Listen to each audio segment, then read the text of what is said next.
Ladies and gentlemen, we are back once again for an episode of the ABJ Podcast. Your host, Anthony Blackwell, here for episode 44 with Ref Matt. But we'll get to that in 1 second. Make sure that you check out the links below for not only my stuff, but my guests and their links, as well as merchandise. And we still have the links up for Adena and Mike, who are two injured wrestlers.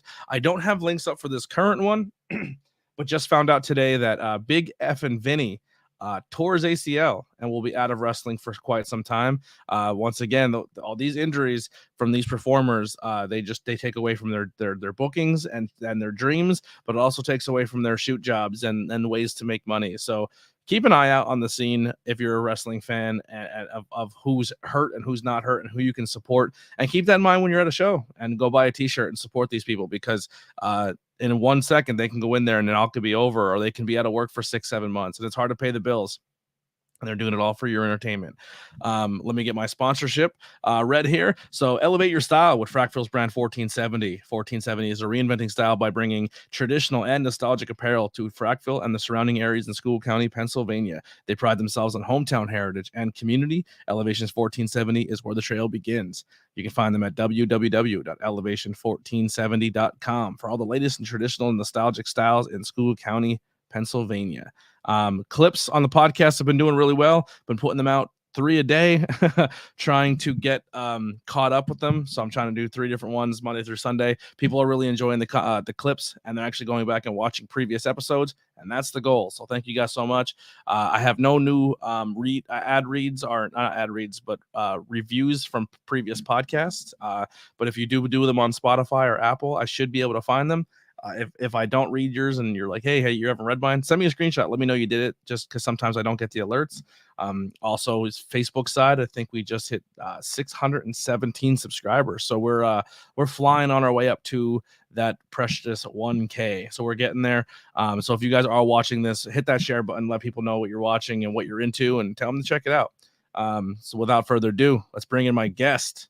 Let's bring in Ref Matt. Hey, everybody.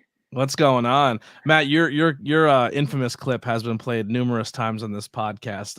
I like to end the show with it. It's one of my favorite in most recent times of a fan just getting a little upset with a wrestler, and then you shooting them back to their seats, and then they tell you you're number one as well.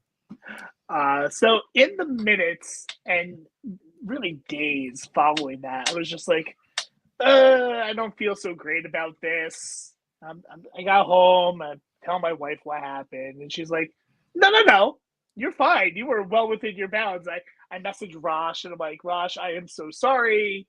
Like, dude's grandmother left him there. She was like, I'm done. And she took off. I love it. And Rosh was like, you're good. You're overthinking it. Don't worry. So I embraced it. And like all memes, this too will pass unless Ricky Price has his way. Then it'll never pass. Yeah. Ricky is a fan of the Alex Black middle finger. Yeah, I am as well. I hate Ricky Price, but I love that middle finger. Oh my god, it's just so. I love how he's like walking up to the camera, he's making sure like no one sees him, and then he's just flipping off MIT, and then he's just like hiding with it, and then he just like gets upset. He just starts. Oh, it's so good. I love it. Pro wrestling. If he had not been 3 inches from MIT, oh, he put it right in his mouth, like right in his face. I don't think I would have don't touch the wrestlers like that. Like, I understand that there are no guardrails and there's a little bit more freedom than, say, if you were at Raw or SmackDown or AEW, but do not walk up to a wrestler and put your middle finger in their face when some people may not know you and not know what you're going to do next. But I digress. Thank you for having me. This is a long time coming. We've been talking about this since the pandemic days. Yeah. And finally made it work. Yeah. So I was supposed to have you on. We were going to shoot for later on this year because thankfully, and I'm very grateful that my bookings have been very high on this, and a lot of people are tied to end to be on it, and that's awesome. And I'm trying to get everybody on, but my list is quite large of everybody who wants to be on the show. And I had someone back out, and I said, boy, what better person to try to squeeze in, because I really want to talk to you, and a lot of good local shows are coming up that you want to promote, so what a better time to get you on. Absolutely. And the second you were like, hey, let's do this Tuesday, I'm thinking, perfect, I have a ton of stuff coming up, ton of really good things to promote, so let's pitter patter, let's get to it. Yeah, so as my second referee on the show, that's exciting.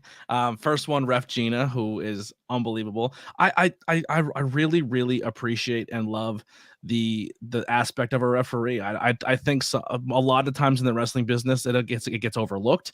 I don't think you guys are appreciated enough, and I'm in the firm camp that refs should have merch. I really do. I think as a referee you should have merch. I think you're just as much a part of the show. I think you're just as important. I think pulling the curtain back, a lot of people think that you're just, they don't really know the roles of a referee, and it's not like it's boxing or any other sport. You have a lot more involved in what you have to get accomplished in that short amount of time that people don't even know you're doing. It's funny that you bring that up. And first, thank you. You were talking about Adena and Mike before you brought me in, and we were at the Adena fundraiser that was held at Classics in Scranton, where all the bands were playing, and I was eating my dinner and hanging out and talking to Adena's mom, and she says to me, when did you know that she was hurt? I said, immediately. She goes, wait, how did you know immediately? I said, because she landed really, really funny. Mm-hmm. I said, and then we had a conversation immediately, and I let everybody know what was going on so that we could adjust accordingly. So that is part of what we do as a ref. We're communicators. It's not just enforcing whatever rules are enforceable that particular day or week in that promotion, but it's about communicating. It's about safety. It's safety first at all times. Timing of the show. Yeah, absolutely. Making sure everyone stays on time. Dealing with the consequences of not keeping people on time.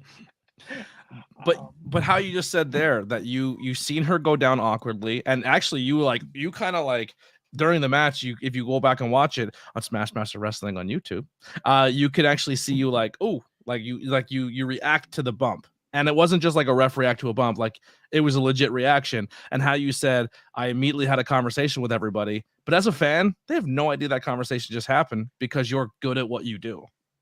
Well, thank you. And the first thing I did, because Adena went to the corner, I was like, talk to me, what's going on? And she said, and I quote, I don't fucking know. Yeah. And here I'm thinking, she doesn't sound thrilled. I hope she's not like pissed at Eric, because it's an accident. Accidents happen. I don't like anything could happen, And then I was just like, what's going on? She's like, collarbone. I'm like, okay.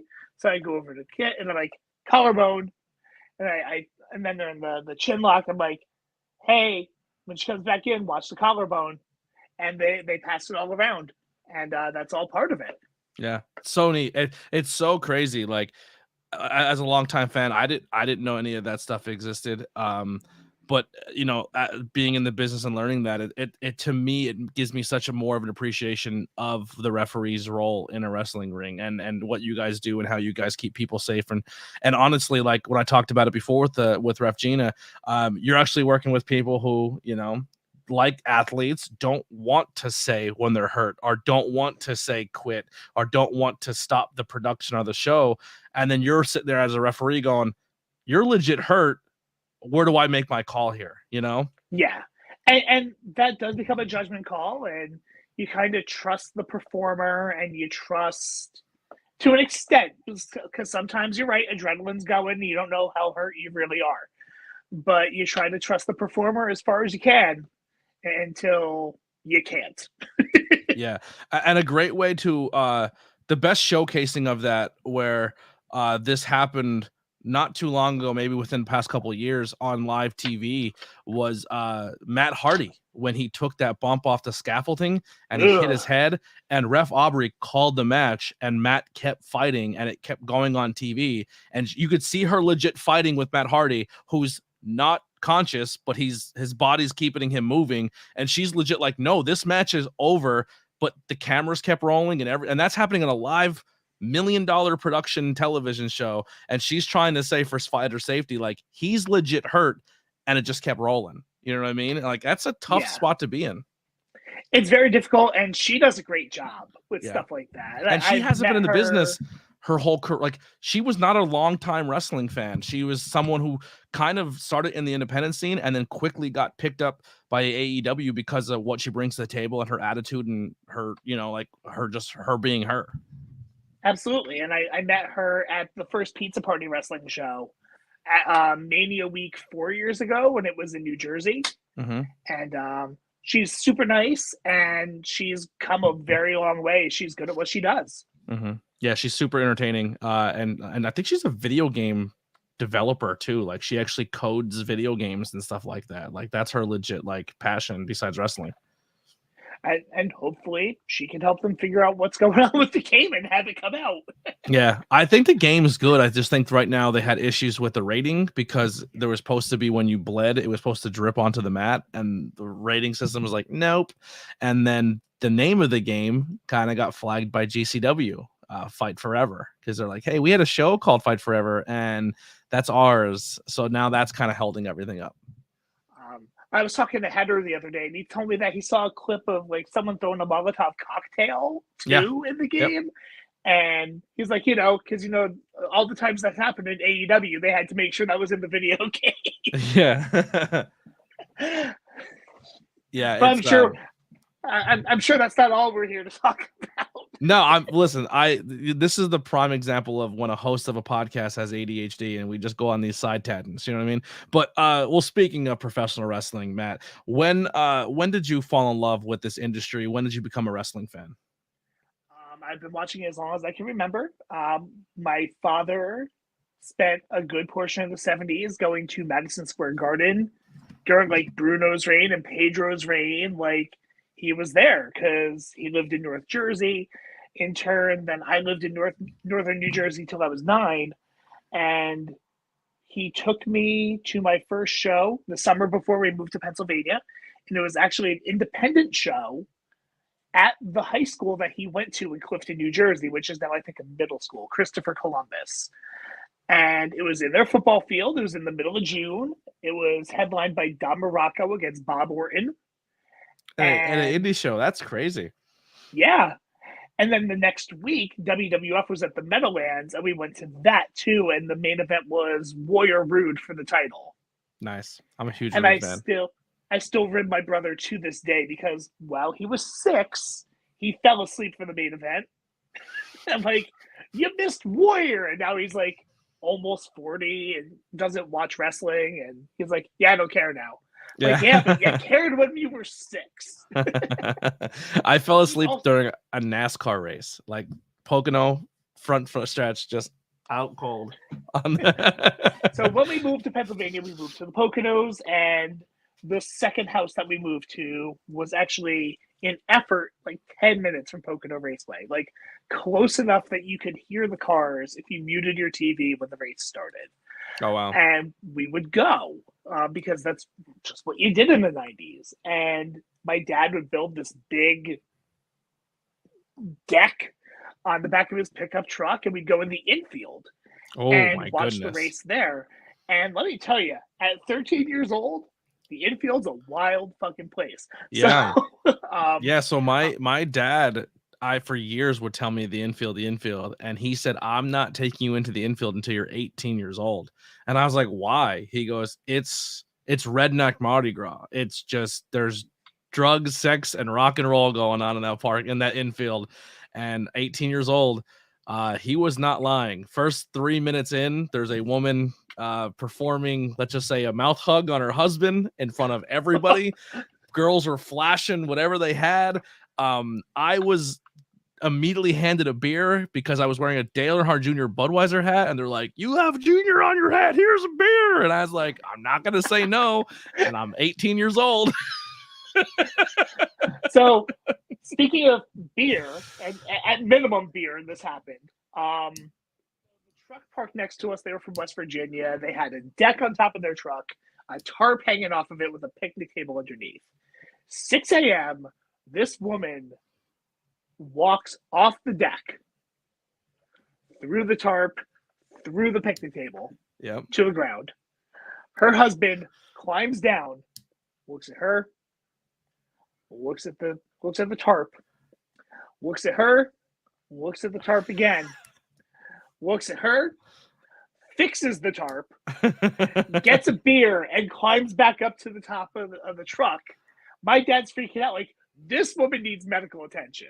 Yeah, they don't care. And their son was with them, who was probably like 9 at the oldest. They had him just sit in the pickup truck the rest of the day. Mm-hmm. And so when we moved to the Poconos, not NASCAR related, thank God, there was a little Indy that ran the next town over. When we had lived in Saylorsburg, and the next town over was Wind Gap. And Pennsylvania Championship Wrestling ran at the Plainfield Township Fire Hall every month. One of their firefighters, that was a volunteer fire company, one of their firefighters was a wrestler, Judd the Stud Steele.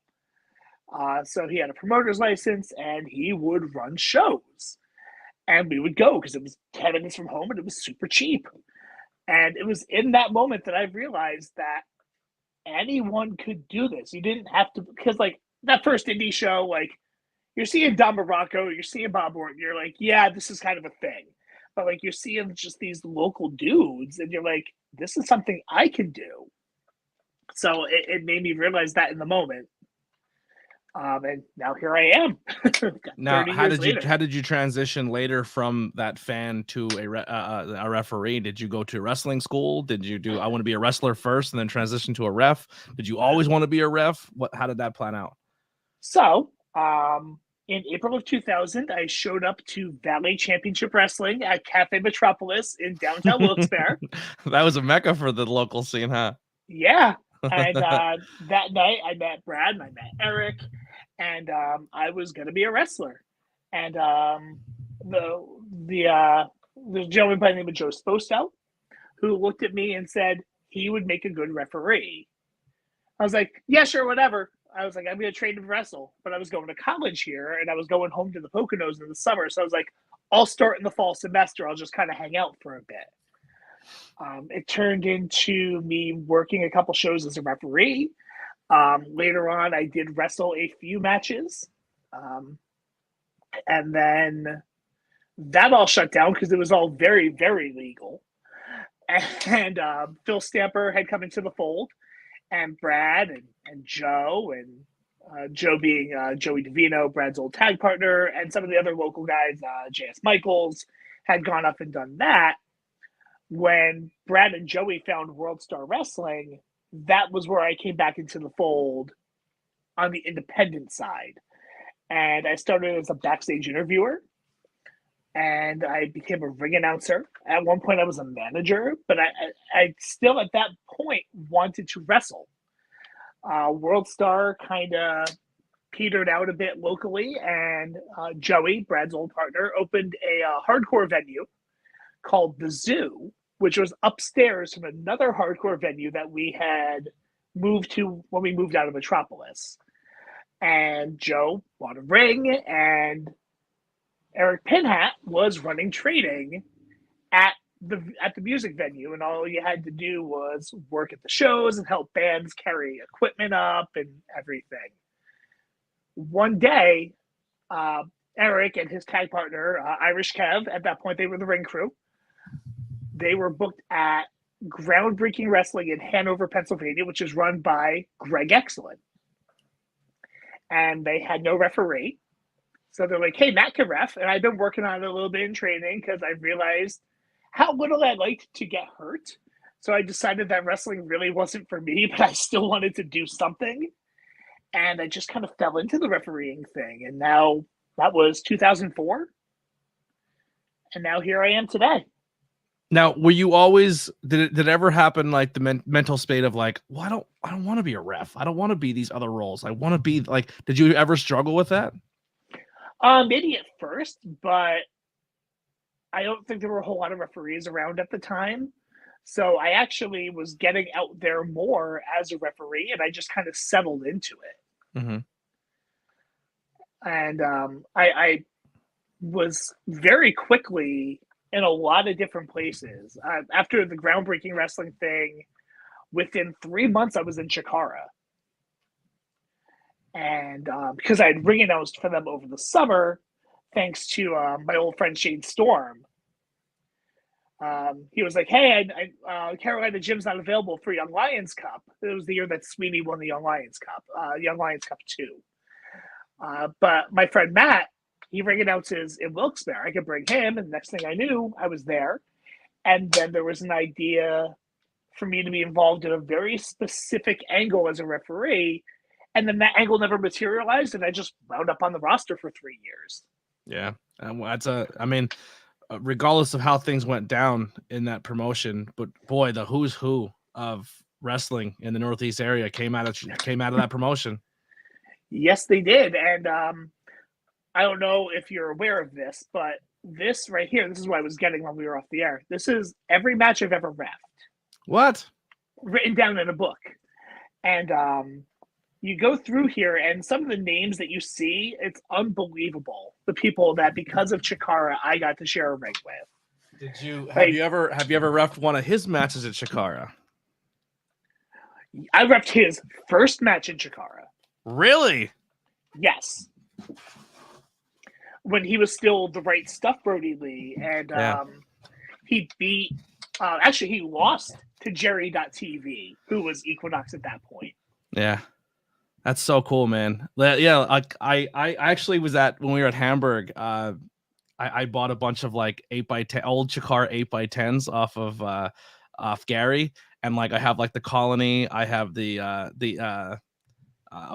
Sean's old one, I have Avery's old one with him and Pineapple Pete. Well, then it was Slam Dunk. I have Player Uno, Player Dos. Like I have like all these like who you see on TV now, but not under the same characters. It's so cool. Yeah. And it's amazing to see how far some of those people have come, and well deserved. Like your Orange Cassidy's and Eddie Kingston's, and even like you don't see Udo a lot on TV, but he's having a little bit of a resurgence now. Yeah, and like he can go. Like Claudio, it's awesome to like see Claudio still going. He was like the nicest guy, and he is probably hands down one of the best people I've ever been in the ring with. Yeah. There was a show in Pine Grove that Claudio did. I don't remember. It might have been Chikara. I'm not sure, but I remember my buddy, he has a video of it where I guess the venue was light and they still needed people out like to come in. So Claudio went out on the main street of Pine Grove in his full gear, and he was just posing outside, walking down the street, flexing and posing, and he's pointing people into the venue. It's like, yeah. That sounds like a very Claudio thing to do. I never worked a show in Pine Grove. I did a couple shows. We were in Barnesville. Oh, at Lakeside Ballroom. No, that was WXW. This was at their firehouse. Oh wow. Okay.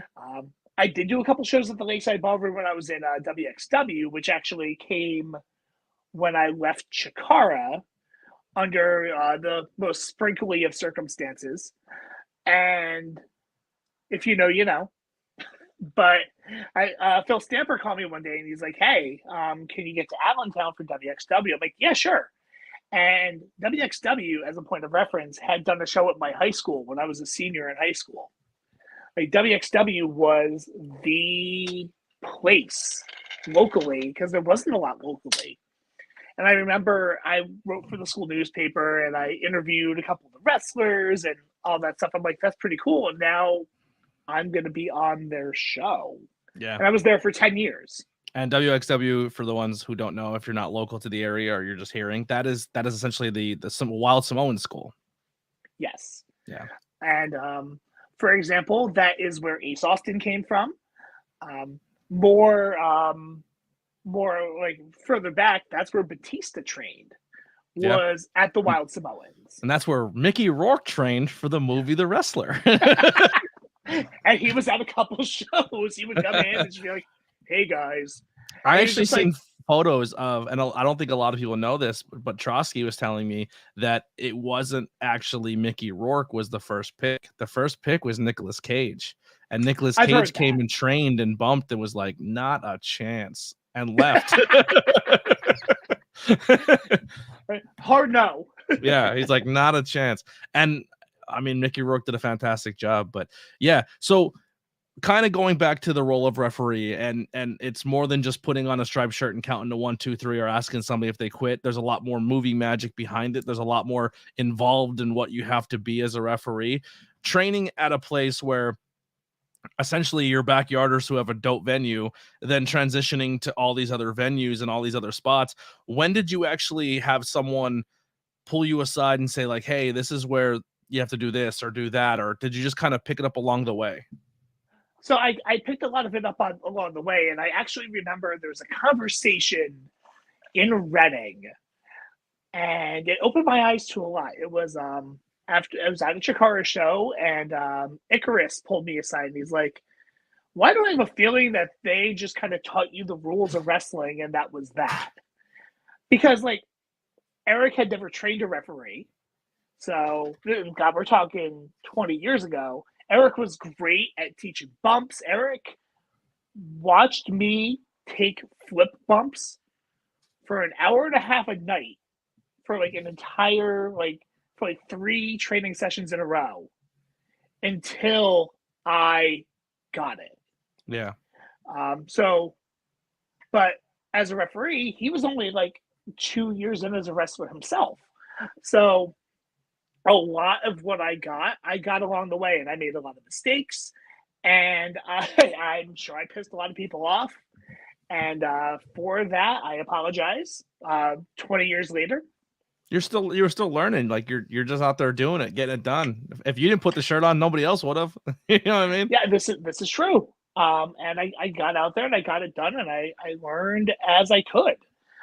Thankfully, also at this time, like I'm 2-3 years in, and Matt Turner had just graduated from the Ring of Honor school, and he was in that first training class that was run by CM Punk.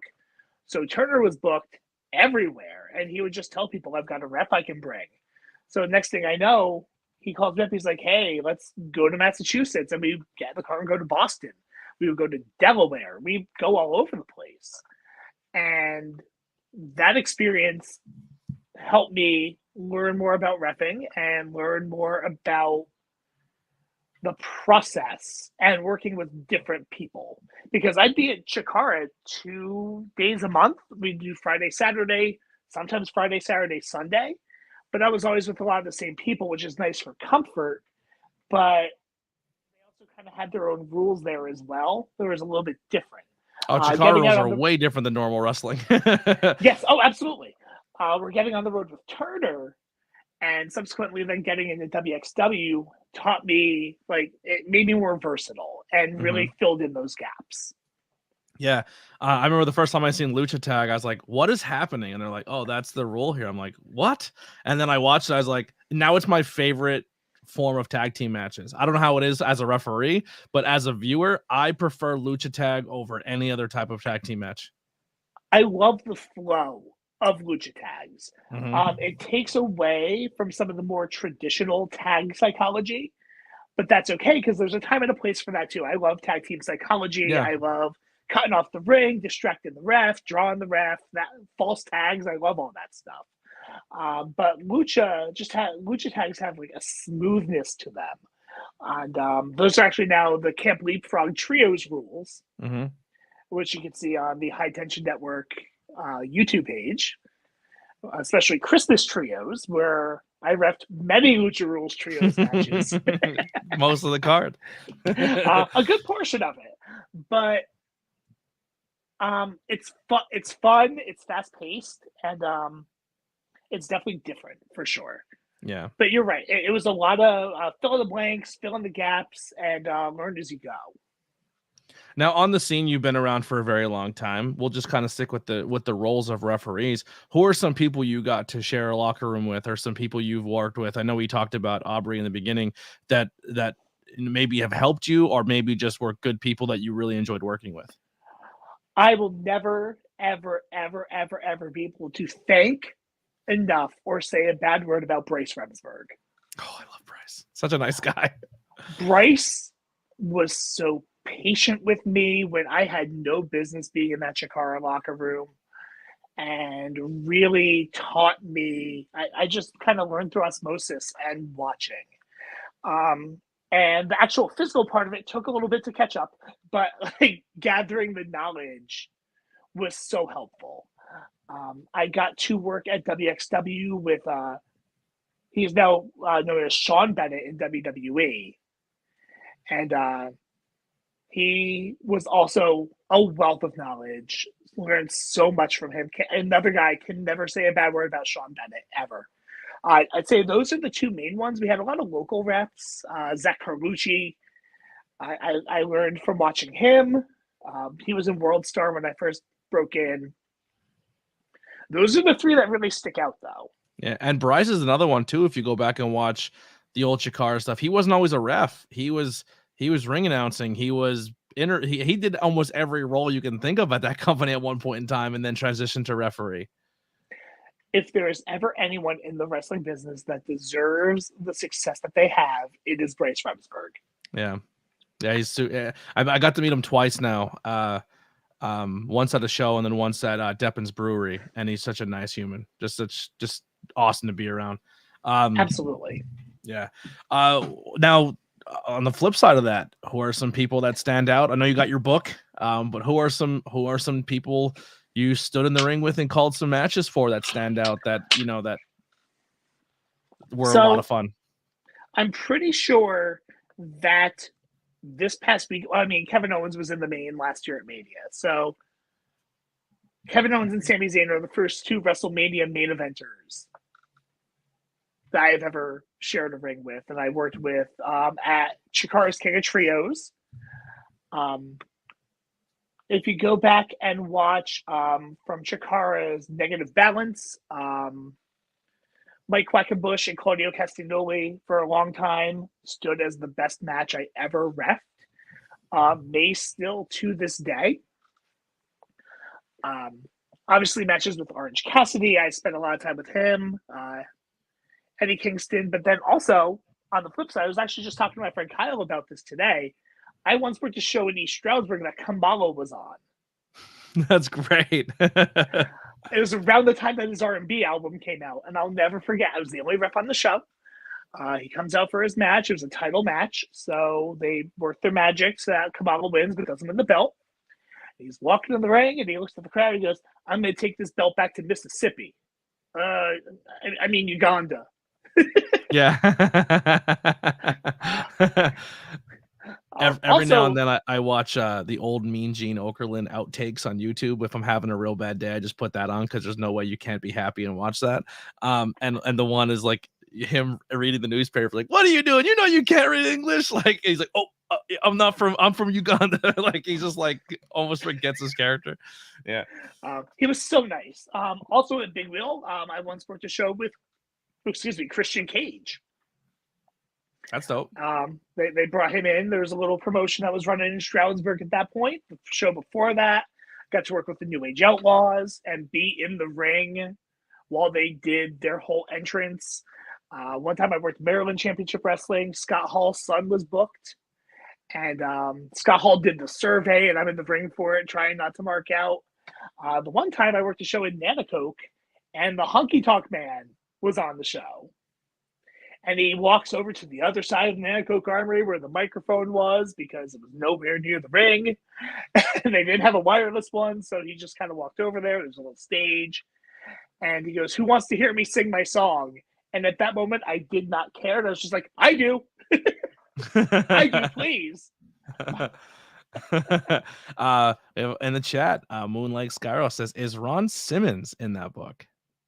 So first and foremost, hi, Mike. No, I have never worked a match with Ron Simmons. I have only seen him eat Cinnabon at the Oakdale Mall in Johnson City. And then earlier on, that time Phil Stanford, Matt D, J.S. Michaels, and Gideon Rago went to the club in 2001. Oh, is that an incriminating story? Not for me. But there was a time where the Woodlands, this is forever ago, would have. I love how it was the club in 2001. That's the most 2001 name of all time. The club. Yeah, the Woodlands had Club Evolution, which they still have, and Thursday night was their under 21 night, so we would go, and it was something. I always used to hear stories of, you got to go to the Woodlands. I've till this day have never been. I don't even think, is it like still a thing? Is a Woodland still like? It is actually. A few weeks ago, when we were all off for President's Day, my wife and daughter and I, they have a Japanese restaurant there. And we got sushi, and it's really good. I never was a club guy. Give me a dive bar with a shitty punk band that's just making noise and a stinky bathroom. That's my home. Realistically, that's where I belonged, and also where I spent most of my time. But I dabbled. I was also an intern for our local radio station, our top 40 radio station up here. So I would go and work. Skyro says, Matt, please take me clubbing with you.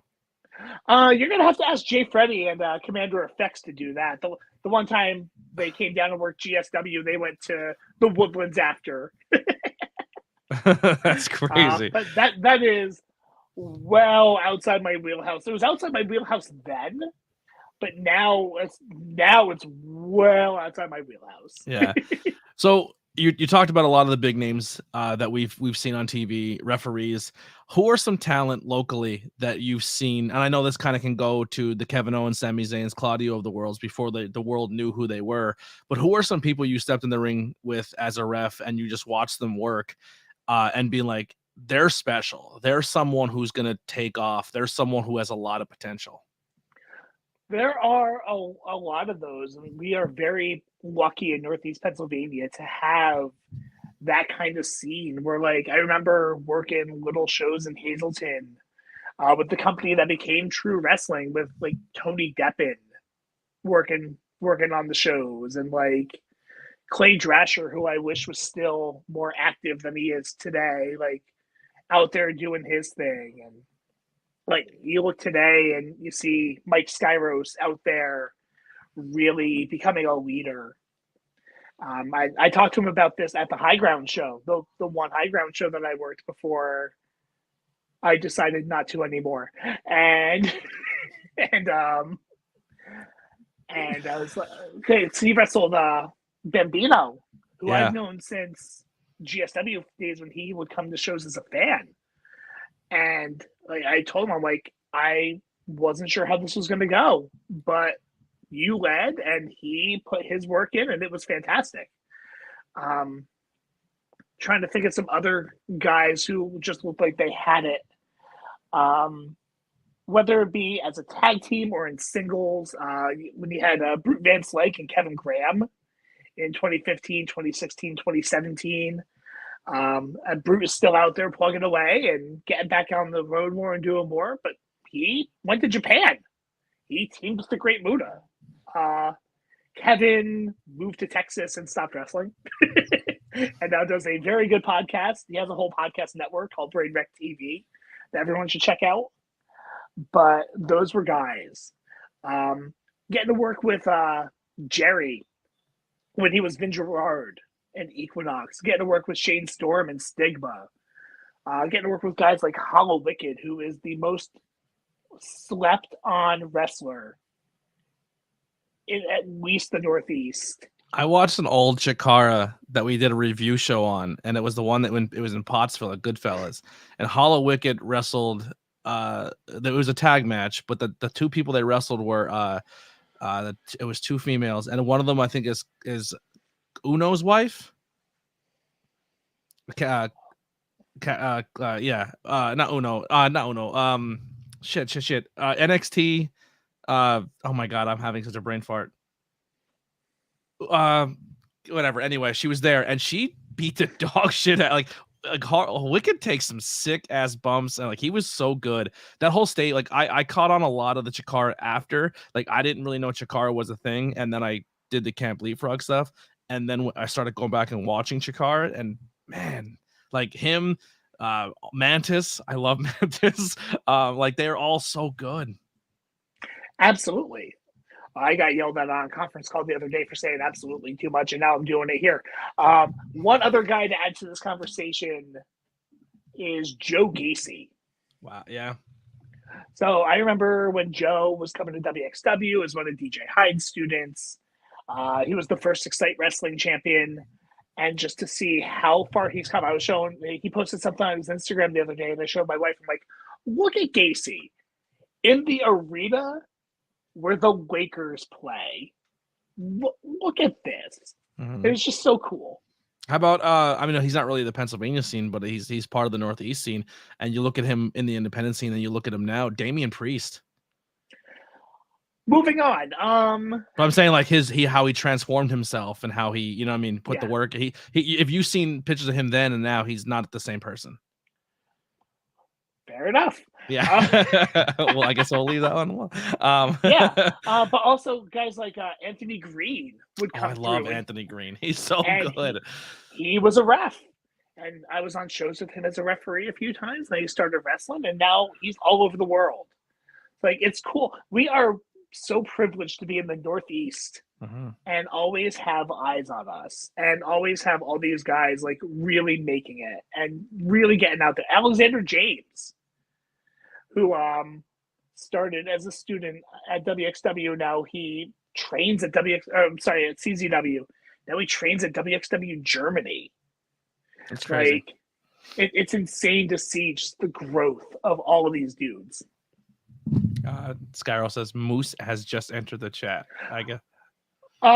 So I guess that means I need to make sure Sean Carr defeats Mike Skyros the Saturday night at the X in Johnson City, New York. Seeing as how he's giving me this Saturday? It's the Saturday. He's giving me a bit of a ribbing here. I'm not doing anything this Saturday. Dropping like Johnny Moose. Maybe I need to make sure Mike isn't the champion past Saturday. Yeah. I don't have a booking this Saturday, so I might have to make a trip up to Binghamton. It's gonna be a good show. And if you can't make it, just go to twitch.tv/Xcite Wrestling. It'll all be there. Yeah, I'm obviously a Skyros fan, but one of the first people I started watching the independents when I started getting into it was PPW, and at the time he was their world champion with Sean Carr, and I just remember watching him being like, I like this guy. I like his heel work. I like his in-ring work. I'm a fan of him as a wrestler. So he's someone I always like. If I can seek out, because I don't really work a lot of shows with him, I try to.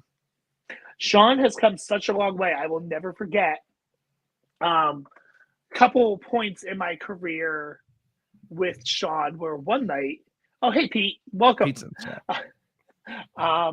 So one night we were at what Xcite used to be. It was called 3BW, and Sean was working Axel Lennox. They were doing like a best of 7 series, and Sean's dad threw in the towel from the crowd, and it got such a great reaction. The other Sean Carr story is when he was challenging Joey Image for the GSW heavyweight title, and his then girlfriend went into labor.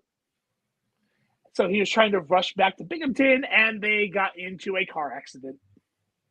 While she was in labor? Oh, she was at home. She was back in Binghamton. I thought she was Sean, in the car. Cage, and Ivy Green were all in this car. And that was a night. I liked his feud with AJ Evers. Pete will take any opportunity to put AJ Evers in. And I'm not mad about it at all. Side story. Text I got from Chris Decker, Sean Carr's dad throwing in the towel, best story ever. So speaking of AJ, AJ and I used to be in a stable called Camp Evers And we were at EPWE Underground in Allentown. And the entire point of the stable is that we were there to kill the town. We were there to kill Allentown. And this is because of something I witnessed at WXW, where Adam Cole's booking was a little funny one night. And when we got to the back, DJ High told him that he killed the town. He told Adam Cole he killed the town? Yes. So well. So AJ, oh yeah, he absolutely killed Allentown. So AJ, that aged well. It did. Hindsight 2020, not so much. So AJ starts this stable called Camp Evers, and I became the crooked referee. I helped him win the U.S. title, and he had Irish Kev with him as Coach Skull, who was like Vince Lombardi, but Vince Lombardi if he did shady things. I mean, jury's still out. We don't know. Cameras weren't there. To be fair. If you ain't cheating, you ain't trying. And then we had Decker was the offensive coordinator. Like, it became this whole thing. And it was some of the most fun we ever had was doing the Camp Evers stuff. AJ is the most entertaining, one of the most entertaining people to be around and just watch in the ring. He's amazing. It's so funny because he had the long hair, and I won't stooge off his shoot job, but we were at High Tension at the Steamtown Ball, and my wife and my daughter were there, and our friend Sarah was sitting with them, and AJ comes out for his match with Tommy Vex, and Ashley, my wife, looks at Sarah and goes, "Do you know this is what he does for a living?" And Sarah's like, "That guy?" Yeah, it's funny. The night before that show happened, him and Tommy wrestled at the Sanctuary, the Friday before, and I just go into the back to just like get notes and make sure I'm good for commentary, and Tommy is putting on AJ's gear and AJ's putting on Tommy's gear, and then they just looked at me and go, "Don't say a word to anyone." And then they came out with like a baby mask on, and then they took it off and they wrestled a match. And I just called it as if it was just them and they didn't character swap. So Tommy was AJ, AJ was Tommy, and they didn't tell anyone they were going to do it, especially Trotsky. So Trotsky, seeing him take the mask off and being obviously AJ was Tommy, he was just like, what the fuck? Like, that's just the magic you're going to get if AJ is in your locker room or even a Tommy Vex. So one time at Sanctuary, Tommy, Rosh, and I devised a plan to get Trotsky like that, because Trotsky told Rosh and Tommy that he wanted a very old school NWA style match from them. And we went out there, and the entire story of the match was them just aggravating me by cheating and yelling, "What are you going to do about it?" Have you ever had a situation working with maybe a newer talent or a talent where they just get carried away and they, like, as a ref, you're just stuck. You're like, well, either that's a 3 or that's a disqualification or you're out of the ring for 10 seconds. Like, where maybe the match didn't end the way it was supposed to end on paper, but as a referee, they left you no choice. I once did a shoot count out at WXW. I have started because of a wrestler that AJ wrestled once. This is another great story. He was trying to fire up the crowd by like pounding on the mat. AJ had him in like a chin lock. Well, I go, "Are you tapping out?" He's like, "Oh wait, no." He started to stomp his foot then. So now I've started to check in that manner. Is that a tap out? Oh, yeah. No, it's not. Okay.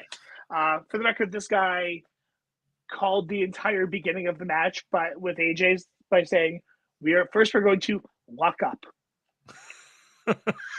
And then his name was Manny.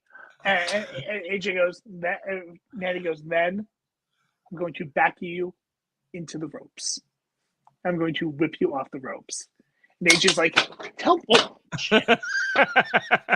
AJ's like, "Tell me more." Yeah. And so then he goes, "I'm going to do a drop down." And AJ goes, "You're going to do a leapfrog next?" And Manny looks and goes, "No." Like, he got all stern. And then his finisher was a heart punch. It was his first match. And he insisted on being the heel, even though he sold 25 tickets. And, like... Crazy. Yeah, what was going back to the referee thing, like how you have to call something out. Wasn't it Chikara? I think Brian was telling me, I've never physically seen the match, but either Brian said it was either Chikara or one of those crazy promotions where they said to the ref, like, he tapped, and the referee goes, what? And then they just ring the bell because they listened to the guy. Like, it was one of those like shtick things. Like, that checks out. Yeah. Like the heel says, like, he tapped out, and the guy's like, no, I didn't. He goes, did you tap out? Ring the bell.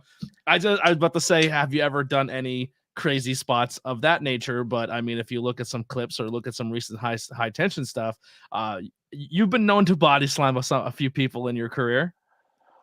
Yes, and actually, that was not the first time I had done that. We were at the IWTV Family Reunion show, the first one. Oh, Jesus Christ, Pete. We're not going to go down that route of sprinkly badness. But no, I'm intrigued. We were doing a 6-way, and there's a wrestler from the Midwest. His name is Mikey. And everyone was taking turns body slamming Mikey. And we're in the back talking about this. And Eric Cannon looks at me and goes, you want to body slam Mikey? I'm like, yeah, sure. So it's like 12:07 p.m., the first show of WrestleMania week. And here I am body slamming this dude that I've never met before. Yeah. And you body slammed Tommy at High Tension? I did. And he had it coming. Yeah, definitely. Tommy, he's the worst. We have a chat question here. Hunter Dillon says, any advice for people who want to train to be a referee? Absolutely. Listen. And that's first and foremost is listen, because so much of the job is communication that if you're not listening, you're not communicating properly. Schools are few and far between these days, I think, locally. But there is the X up in Johnson City in New York, and I'm not sure where you're watching from, so I can't speak to your local area if you're not from here. But I know Alpha Junior has a school in Broadheadsville, and they're doing stuff. So there are a few places around that if that were something you want to explore. But the big thing is be a sponge and just listen and pay attention to the referees that are on TV, because that is what people are expecting when they go to a show. They're expecting at least some kind of familiarity. Yeah. I remember being at WXW one time, and I was checking the guys before the match, and Tommy Swade says to me, do they do that on Monday nights? I said, no, I don't think so. Then you don't do it here. And I've taken that with me ever since. Here's the thing, though. I like the ref checks in the beginning. I like it. It's old school, and I wish more people did it, to be honest with you. I like the boot check and the leg check. I just think it's something for the fans to watch while they're waiting for the next person to come out, and a heel or a baby face can interact more with that. Now, if you're running long on time, obviously that takes away a little bit, but I'm a fan of it. I don't know. I like it. I totally see that. And like in some situations it's warranted, but also so many shows now are on streaming services. They're on Twitch that you do have to be mindful of that time constraint. Mm-hmm. And from my perspective, it's weird to check the heel when the face isn't out there yet. And then check the face, and it just kind of stops all momentum. Yeah, that there is. That's true. Or yeah. if you check them both, then you're double killing the momentum, because now you're taking 45 seconds to a minute, and if that promoter has you doing entrance to exit as your time, now you're eating into their time. Mm-hmm. So I agree with you to an extent that there is a time and a place for it. Yeah, I think if someone especially if you're doing continuity for a story, like just say for example, AJ Evers has been winning his last 3 matches by brass knuckles, and then you come out and you're like, wait a second, and you check them. You know what I mean? Something of that nature. But Yeah. Now here's a question. One question, and we are getting close to the end. So if anyone has anything in the chat that they want to say to Matt, or any positive things you want to lay out there, or any questions, please do so. We're getting close to the end, but I think a big thing that's talked about now in wrestling, especially when it comes to watching AEW as a product and WWE, where people kind of hate on the AEW referees because they're so animated, and they're like, well, they're too involved in the match, and the old school guys don't like their style of refereeing, and it's more of that loose base because they came from places like Chikara, and the newer indie scene is more of that style of referee instead of that old school ref where you're almost like have to be hidden. Where do you lie on the spectrum of that? I think there's a time and a place for everything. It depends on the story and the situation that the match is trying to tell. If I'm asked to be a part of something, I will think about if it makes sense before I agree to it. I will think about if it makes sense for the story that's being told. However, keep in mind that AEW and WWE don't have the same target, don't have the same fan base. I mean, they do, but at the same time, they are vastly different styles, and the fan bases are expecting sometimes vastly different things. Mm-hmm. So for someone who's on that more old school mindset of a ref should be stoic, well, they're not really who AEW is trying to get. And if someone's looking, like if someone is saying, oh, well, that's kind of like, or like that style of referee who's like not, who isn't an active participant. Because let's be realistic here. You are a person who is watching all these things happen around you.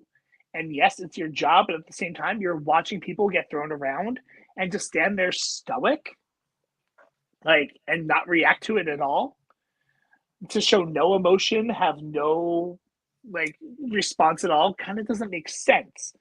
But it also depends on the situation, like how over the top you could be about it. Yeah, I will do what I'm asked, especially whoever is promoting the show and paying me at the end of the night. If there's something you want, by all means, I'll find a way to make it work.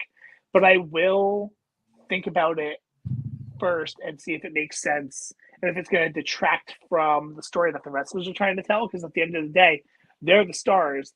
I'm the support. Yeah. Here we go for our last ones here. 2 questions. 1, what would your dream job be if you weren't a referee? And then I'll ask the next one after that one. So I went to school to be a radio DJ. And then I realized I didn't want to move to a cornfield in Iowa and make minimum wage, because that's kind of much like wrestling. That's how you do it. You go to the little stations and work your way up. So that'll be a lot of fun.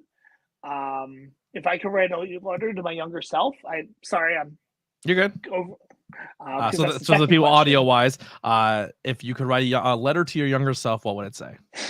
Shut up. I feel that. I feel that in my soul. Not for you, for me. Quit being so awkward, which I would write that letter to me an hour ago. Can I kind of pull the curtain back a little bit on for us? Yeah. So maybe about a year ago, I would say, we had a personal interaction that no one knew about that wasn't amazing, but it was also because we didn't really know each other as people. And one of the things I enjoy about you and I'm a fan of is it was awkward, and it didn't get really ugly. It wasn't good, but it wasn't awful. But for a while, we just kind of just didn't talk to each other. We just kind of went our own ways, and we were at a show one day, and you came up as a veteran move, and I respect the shit out of that, because it's probably something I should have done because I haven't been in as long as you. But you're like, hey man, we're gonna be working a lot. Run in by Heidi. We're gonna be working a lot with each other. Can we have a conversation? Can we get past this so it's not awkward, and I respect you and you respect me type deal? And I want to say, like, as someone, we went through that, I respect the shit out of that, man, and I'm really, really happy you did that, because I think it flourished into a way better friendship and relationship. So my advice to be, if you do have heat in wrestling terms, or if you think there's something there that you can possibly squash with a conversation, please do so. Nobody wants to be in a locker room where you have that kind of environment, or there's 2 people kind of going that route. And I think you as a veteran seen that and ended it, and I really respected it. Well, thank you, and I'm glad that you were agreeable to that. And like, we're going to be on shows together all the time, and like, why make it weird? And Yeah. why purposely continue to drag something out? Now, sometimes there are situations where it's better to just not speak to people that you've had disagreements with. And it's okay to just like have that mutual understanding of like, we're just going to chill away from each other. And that's that. And you run with your circle, I'll run with mine. And that's that. But like in your situation where we had a conversation, you're right. It wasn't the best of conversations, and it kind of became a thing for a couple minutes, and like we talked through it, but like left it on not fantastic terms. I was just like, this dumb. What are we doing here? because we both had the same idea and the same premise. We just couldn't get to the end the same way. And like I said, I feel like, I mean, at least on my end, I definitely respected you for what you've done in the business and how long you've been in the business and the circle you run in and the people you work with. And I respect every single one of them. And I was just like, I don't want to get too much into it, but I was like, why is he coming at me like that? And then I was just like, and there was like every single person when I approached them, like, why? Because I wanted to find out. They're like, that's Matt. And I was just like, oh, and it wasn't like a negative thing. It was like, you just don't know him as a person. You should really have a conversation. And I was like, maybe you're right. And then when you came up, and we had that conversation, and then learning more about you and having more conversations and learning, even like on this podcast, about how you came up and how you approach things and do things. And everyone has their quirks and everyone has their flaws, or, you know, things the way they and I'm the same way. I have mine, and we just kind of met in the middle. And I'm, like I said, I would say from anyone who's listening, just please have those conversations. Please just try to, if you genuinely like the person or you genuinely want to make things better, don't let things end ugly, and just a conversation goes a long way. Absolutely. There it is again. My manager in Los Angeles is like, her absolutely sense is tingling right now. Like, go check my I say 100% a lot. I say 100%. That's my thing. But yeah. So going back to the radio thing, I honestly, growing up, I was a Howard Stern guy. That was my car ride to school every day was Howard Stern. So that's what got me into like the conversations and listening to people and talking about things that may be taboo and stuff like that. And then the podcast game was Kevin Smith. So it's like a mix of those two, but I definitely feel you on the radio side. I think I did a radio spot once where I kind of hosted for a block an internet radio show, and it was a lot of fun. But yeah. I did college radio for my undergrad and grad school stuff. Undergrad at WRKC in Wilkes-Barre and WESS in East Stroudsburg for grad school. And it's an experience that I would never trade for anything. If I know you and it's not because of wrestling or because of work, it's because of college radio. Some of my closest friends, especially WESS, came from there. And they're people I still talk to like every day. So, and just getting on, immersing myself in like the local punk and ska and hardcore scene. And we ran 2 wrestling shows for fundraisers for WESS. We would run concerts. We would do all sorts of stuff. And like just knowing the bands and knowing the people and it was a lot of fun. It's not sustainable as a career, I don't believe. But you know, it was fun while I got to do it and share my love of music with people. That's kind of my start into before professional wrestling too. I was involved in the local music scene, just helping out, meeting people, going to shows, supporting. And then the podcast led me to interviewing bands. So I definitely feel you too. I wish we had more time. We just hit the hour mark. I don't want to go too long because I think if we start this conversation, we'll be here for another 4 hours. But I definitely want to have you back on because I definitely want to tap more into your music scene side of things. I think that's very, very interesting. So I definitely would love to have you back on, or even if like I'm doing the review stuff, if you like, let's review an old album that you're passionate about or something like that. But where can people, I know you for a sponsorship, you have someone who sponsors you a lot at Smashmaster. What's the local music scene? So yeah, I've had 2 sponsors at Smashmaster. I'll put them both over right now. The first is Feet First Productions. That was if you go to feetfirst.tv, and they film punk and hardcore sometimes rap shows, some alternative bands. It's all on their website. My old friend Andy Peck, who I once met at a hardcore show and didn't even realize it. We were in New Jersey, and Irish Kev was like, "Oh, there's Andy," and I was like, "I don't know Andy." Next thing I knew, he was filming GSW, and so they have a lot of good stuff up there. You go to feetfirst.tv. Like you may see, was doing Chains, the band I'm repping here. Some old school hardcore out of Stroudsburg. Great guys. I'm repping my Grimm's Toy Show shirt. But the other sponsor I had at Smashmaster, totally different. There's an ice cream shop in West Pittston, Pennsylvania called Belly Who, and it's an ice cream shop and like old style candy store. So you go in there and they have like the little penny candies and larger candies as well, and all different kinds of ice cream. They have a candy cake ice cream that they sell. That's amazing. And they make their own waffle bowls there and waffle cones. And it's just like an old style ice cream and candy shop. And bro, there was nothing better than when because we had 4 in Monty City at one point in time growing up. We had 4 penny candy stores, and they were all like video stores that had penny candy, and your mom would hook you up for like $3 for the day, and you just go and get like a dollar worth of Swedish fish, or like, but you know what I missed that were popular? The grape ones. Remember the grape fish? They're my favorite. Yeah. They don't make them, and then they make them, but they don't taste the same. Can I tell one more AJ of her story? Please. Because it involves a candy shop or a soda shop, actually. So we're at the Hamburg Field House. And AJ and Heather, and I forget the third guy, are calling their match. We're on a show. And we'll just say a vet. I'm not going to name them here, but we'll just say a vet. And I'll tell you who when we get off the air. Walks up to AJ after he's done calling the stuff, because AJ emptied his pockets and left it in the corner. And he goes, "Here's your wallet. Here's your cell phone. Here's your keys.